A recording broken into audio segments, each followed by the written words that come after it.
रुड़की के तितकी के मोहित धीमान द्वारा जनहित याचिका के बाद हाईकोर्ट के आदेश पर आज मंगलोर के जीटी रोड से सटे तालाब की नपाई की प्रक्रिया के चलते तहसील और चकबंदी सहित भारी पुलिस फोर्स सुबह से शाम तक डटी रही। प्रशासनिक अधिकारियों की मौजूदगी में चकबंदी कर्मचारियों ने तालाब की नपाई की, जिसको लेकर याचिका डालने वाला पक्ष मौके पर नहीं पहुंचा। इसी के मद्देनजर दूसरे पक्ष ने याचिका डालने वाली पार्टी पर आरोप लगाया कि किसी रजनीश के चलते यह याचिका डाली गई है। वहीं दूसरे पक्ष का कहना है कि उन्होंने जनहित में यह याचिका डाली है, उनकी किसी से कोई दुश्मनी नहीं है।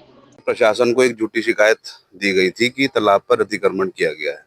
तो प्रशासन से हम मिले, एसडीएम साहब से हम मिले, तो हमने बताया कि भाई जो अतिक्रमण अगर हुआ है तालाब पर तो उसे हटाया जाए।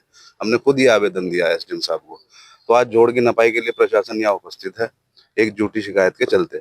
अगर तालाब की जरा सी भी भूमि किसी की अधिकृत करी हुई है, अतिक्रमण हुआ है, तो हम खुद खड़े होकर यहाँ पर हटवाएंगे। मामला ये है, तमाम अधिकारी ये जो आए हुए हैं ये चकबंदी अधिकारी हैं और जो शिकायत हमारे खिलाफ की गई है, सुबह से ही उसकी पैमाइश के लिए आए हुए हैं। करीब 20-25 लोग सरकारी हैं, पुलिस वाले हैं, काफ़ी महकमा यहाँ पे है।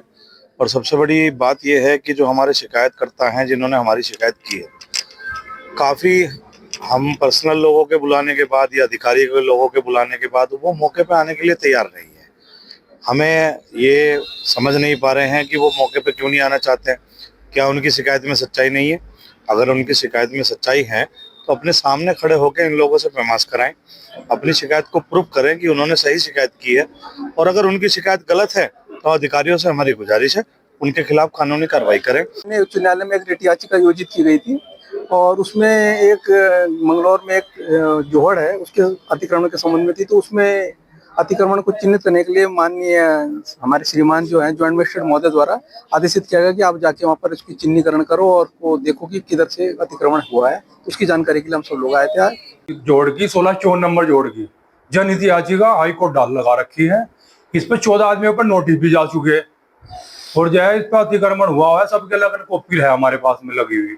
और जो जोड़ है तालाब जो है वो जीटी रोड से टच है, जबकि इसमें जीटी रोड से कहीं टच दिखाई ना जो मेरे पास। इसमें तो बहुत लोगों के कब्जे हैं। समस्या बिल्कुल ना, जोड़ पूरा खुदवा दिया जाए। यदि उन्होंने 3 टप्पड़ हटा भी दिए किसी का आके वहां पे, वो थोड़े 2-4 दिन पीछे फिर घेर लगा उसे आगे, तो उसका क्या फायदा होगा हटाने का? हमें तो 2 साल हो गए थे लड़ाई को लड़ते हुए, जिससे कि भाई किसी के पानी भराव की समस्या ना हो। वो तो सरकार का काम है, हमारा तो कोई इसमें ना तो हमारा कोई फायदा है ना कोई हमारा नुकसान है। इसमें जो चाहेगी सरकार करेगी। पश्चिम बंगाल चुनाव को लेकर मुख्यमंत्री पुष्कर सिंह धामी ने कहा, बंगाल की सरकार के खिलाफ लोगों में जो जन आक्रोश था वो आक्रोश बंगाल चुनाव के एग्जिट पोल में भी देखने को मिला है। पूर्ण रूप से एग्जिट पोल आने के बाद बंगाल में डबल इंजन की सरकार बनेगी, जो अन्य राज्यों में देखने को मिली है। देखिए, जिस प्रकार से बंगाल में जो वहाँ की सरकार के खिलाफ जन आक्रोश था, टीएमसी और टीएमसी सिंडिकेट के खिलाफ लोगों में परिवर्तन की लहर थी, वो एग्जिट पोल में भी आई है। और एग्जिट पोल के बाद जब रियल गणना होगी उस दिन भी डबल इंजन की वहाँ सरकार बनेगी। और पूरे देश के अंदर मैं पहले ही कह रहा था कि जहाँ भी चुनाव हो रहे हैं हर राज्य में लोग डबल इंजन की सरकारों को प्राथमिकता दे रहे हैं। आदरणीय प्रधानमंत्री मोदी जी के नेतृत्व में बंगाल में भी डबल इंजन की सरकार बनेगी।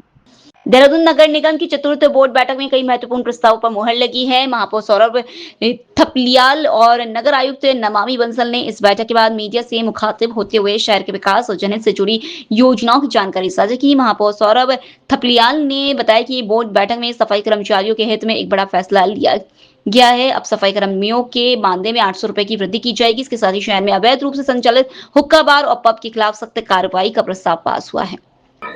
हमेशा की तरह कई प्रस्ताव इसमें आए हैं, कई प्रस्ताव पास हुए हैं। हुक्का बार और पब के लिए प्रशासन से बात हुई है, प्रशासन को आगे शासन को आगे लिखा जाएगा कि इनके खिलाफ उचित कार्रवाई की जाए। उत्तराखंड कैबिनेट की बैठक समाप्त हो गई है। मुख्यमंत्री पुष्कर सिंह धामी की अध्यक्षता में हुई बैठक में 18 प्रस्तावों पर मुहर लगी।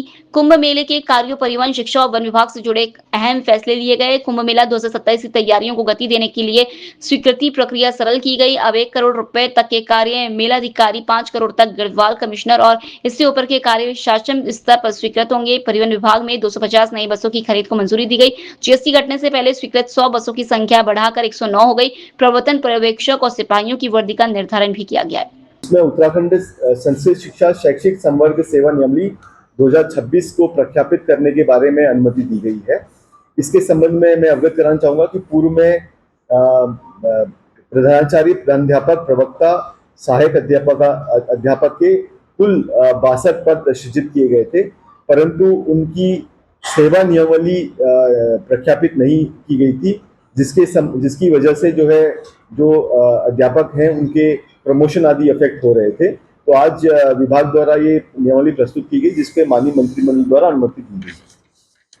कांग्रेस की प्रदेश प्रभारी कुमारी शैलजा का 6 से 11 तारीख तक उत्तराखंड दौरा प्रस्तावित है। इसको लेकर प्रदेश कांग्रेस अध्यक्ष गणेश गोदिया ने जानकारी दी कि प्रभारी का यह दौरा ऋषिकेश से शुरू होकर श्रीनगर, रुद्रप्रयाग, केदारनाथ, चमोली और बद्रीनाथ तक जाएगा, जबकि वापसी टिहरी के रास्ते होगी। उन्होंने बताया कि इससे पहले देहरादून, उधम सिंह नगर और मसूरी का दौरा काफी सफल रहा था, जिसके सकारात्मक असर को देखते हुए यह दूसरा दौरा तय किया गया है।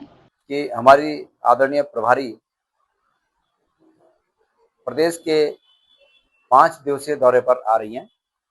ये दौरा ऋषिकेश से प्रारंभ होकर श्रीनगर, रुद्रप्रयाग, केदारनाथ, उसके तत्पश्चात चमोली, बद्रीनाथ और वापसी में टिहरी होते हुए पूरा होगा।